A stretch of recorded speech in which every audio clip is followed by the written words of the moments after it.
সন্তান হয়ে যাও, তুমি দুনিয়ায় চিরদিন থাকতে পারবে না। তোমার টাকা করে তোমার বড়াই, তোমার গর্ব অহংকার, তোমার সাত বন্ধ হয়ে থাকবে না, শেষ হয়ে যাবে, শেষ হয়ে যাবে। এই দুনিয়ার ভিতরে তুমি নরম নরম হয়ে চলো, কোমল ভাষাভাষী মানুষ হয়ে চলো। মরার পরে যেন মানুষ তোমাকে বলে লোকটা বড় ভালো ছিল, চলে গেল, তার জন্য মায়া লাগে। সুবহানাল্লাহ। এমন জীবন করিয়া বলে আসিবে কাঁদিবে আল্লাহু আকবার।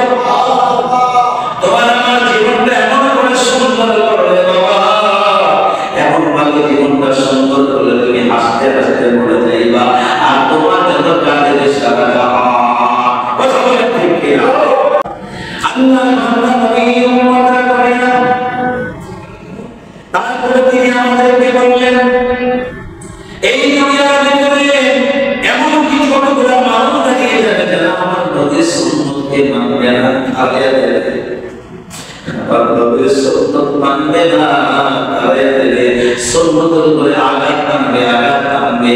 আর আল্লাহ তাআলা বললেন, যারা আমার নবীর সুন্নতের উপরে আঘাত আনবে, আমি আল্লাহ তাআলা তাদের সাথে যুদ্ধ করবার জন্য ঘোষণা করলাম। কেন সুন্নতের উপরে কেন আঘাত আনো?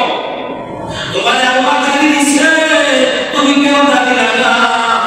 তোমার মাথায় টুপি দেওয়ার জন্য আল্লাহ তাআলা বলে সুন্নাত টুপি দেওয়ার কথা বলা হয়েছে, তুমি কেন দেওয়া? তোমার এই জুব্বা পরার কথা বলছে, যা পাঞ্জাবি পরার কথা বলা হয়েছে, তুমি কেন করো না? দুনিয়ার মানুষ নবীর সুন্নাতকে যারা ইনকার করবে, তারা পরি করবে, আল্লাহ বললেন আমি তাদের সাথে যুদ্ধ করবার জন্য ঘোষণা করলাম। এই দুনিয়ার ভিতরে অনেক মানুষ নবীর সুন্নাতের উপরে পাইতে শুরু করে দিলেন, সাবধান হয়ে যান, সাবধান হয়ে যান। হুজুর বললেন, আমার নবী বললেন, আমার উপরে অনেক ইমাম বাহিনী হবে, আমার নবীর সুন্নতের উপরে থাকবে না। কথা বলেন ঠিক কিনা? অনেক ইমাম নবীর সুন্নত মানে না, কি বলেন ঠিক কিনা?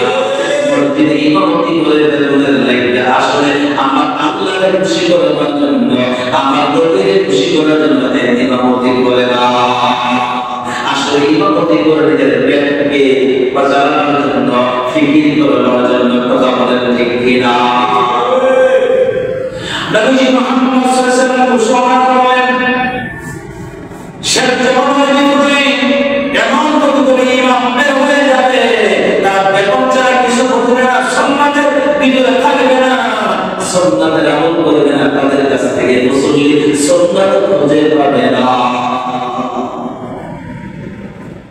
তাই কথাটা ভালো লাগলে মানবেন, আর যদি মনটা না চায়, না মানলে কিছু কথা নাই, মানলে লাভ হবে, না মানলে আপনার আমার লোকসান হবে, আমার আল্লাহ তাআলার কোনো লোকসান হবে না।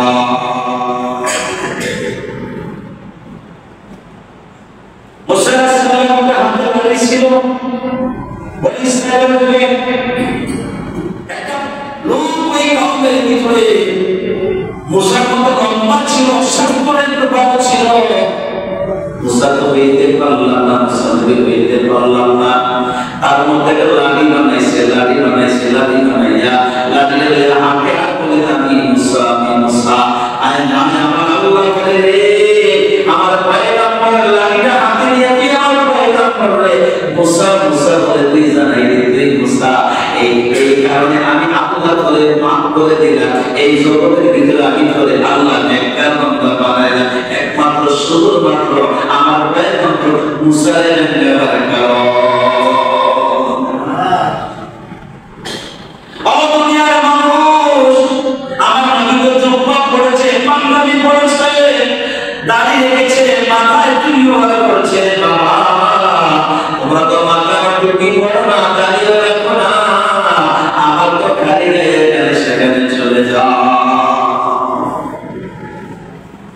আর মানুষকে বোঝাও আমি সমাজের মধ্যে বড় টাকাওয়ালা, পয়সাওয়ালা, আর মানুষকে বোঝাও আমি সমাজের ভিতরে ব্যবসায়ী ব্যক্তি, আমাদের কিছু কইতো না।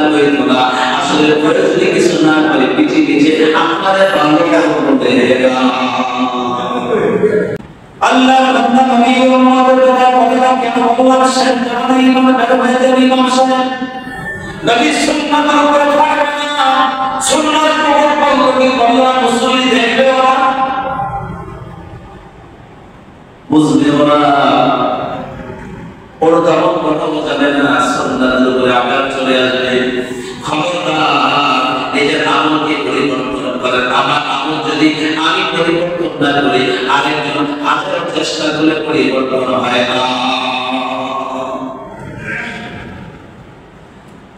আল্লাহ বান্দা নবীর উম্মতের শেষ জামানায় এমন কতগুলো ইমাম বের হবে তারা হাতের উপরে থাকবে না হাতের উপরে চলবে না সুদে টাকা লাগাবে বসে টাকা লাগাবে পথরে টাকা লাগাবে ব্যাংকে শেয়ার হবে